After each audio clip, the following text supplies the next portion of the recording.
2 years ago my house burnt to the ground after being struck by lightning. Thankfully it was during the day, so our 3 kids were at school and my husband and I were at work. We lost everything, but we were safe. It took almost 11 months for the insurance to pay out.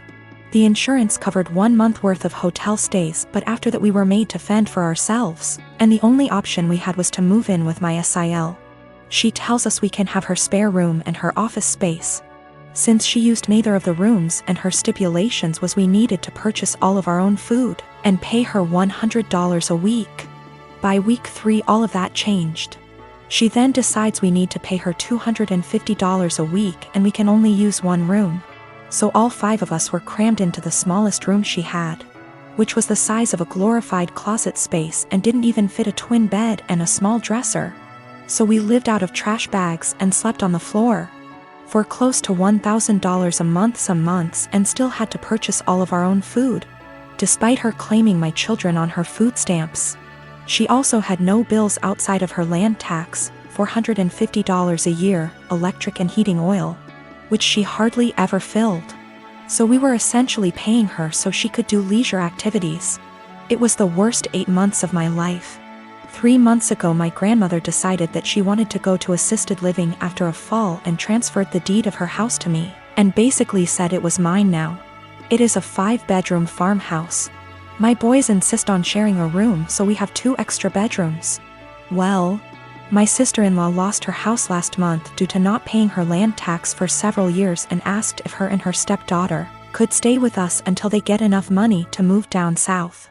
I said sure, 1 bedroom, $800 a month, and you have to buy and cook all your food separately because my daughter is vegan.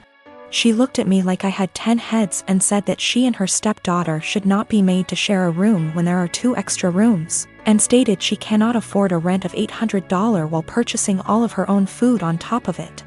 I said, neither could we, but we managed to cram 5 people into a glorified closet space while you were getting $1,000 and food stamps. Take it or leave it.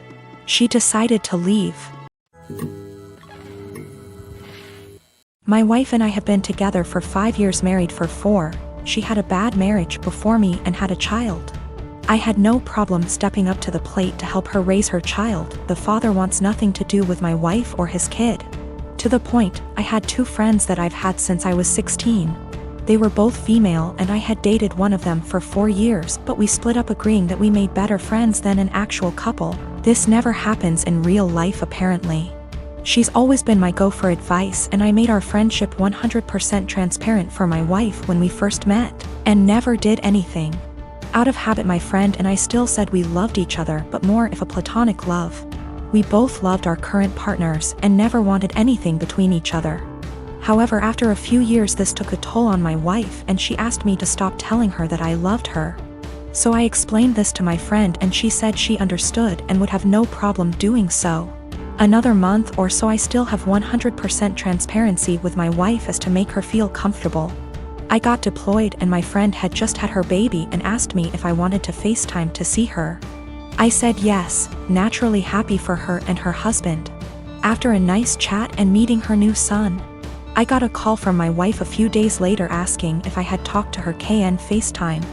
I told her that I had and why, also telling her what we had discussed. My wife then didn't talk to me the rest of my deployment. When I got home I explained that I was sorry it hurt her feelings and wanted to make things better.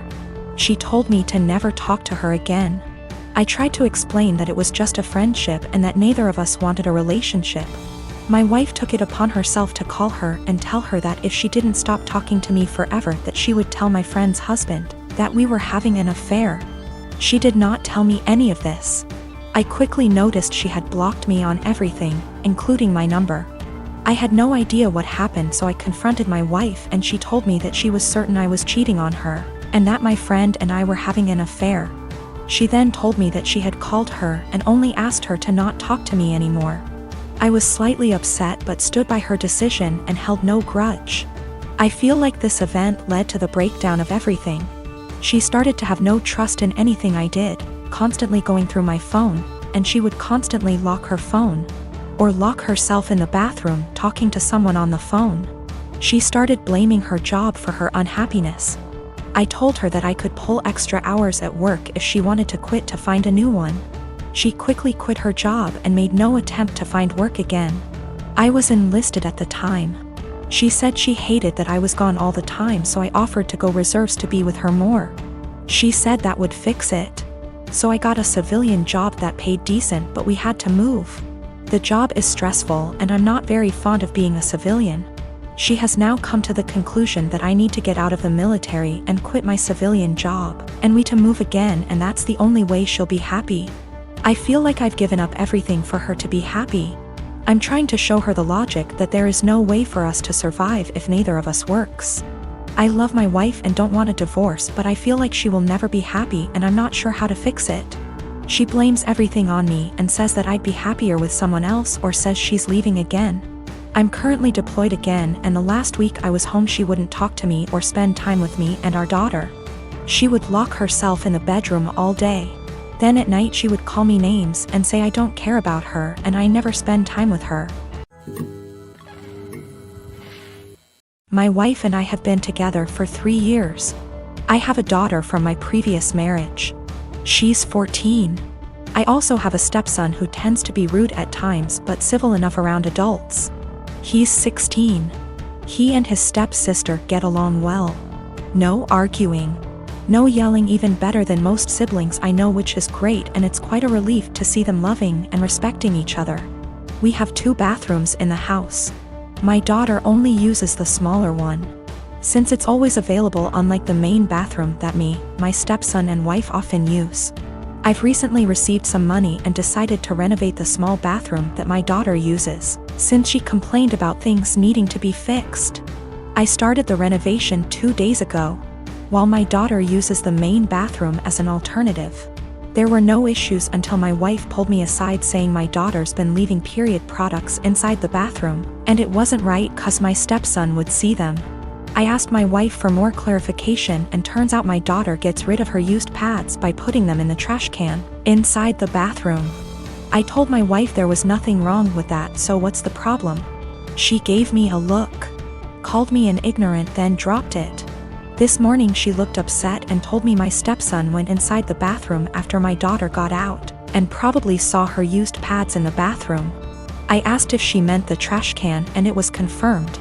She then proceeded to tell me to ask my daughter to stop using the main bathroom even though the small one is still in the process of being renovated. I absolutely lost my shit and told her she was making a ridiculously unreasonable demand. Told her it's my daughter's house too. Where is she supposed to go if she can't use both bathrooms? We started arguing back and forth until she said she'd talk to her, but I told her to stop it. She just kept giving me the cold shoulder for hours now, even though my stepson said nothing about this issue, as she claims it to be. My wife said she was trying to be a parent, but I treat her as an outsider to my daughter. That's not true. I might have been harsh on her, but in my opinion she wasn't trying to parent, she was being unreasonable. I might be wrong, I just don't see her point. My wife is an incredibly private person, but that doesn't mean she can get others to follow. The trash can we have has a lid. It's a step-on trash can that doesn't require hands.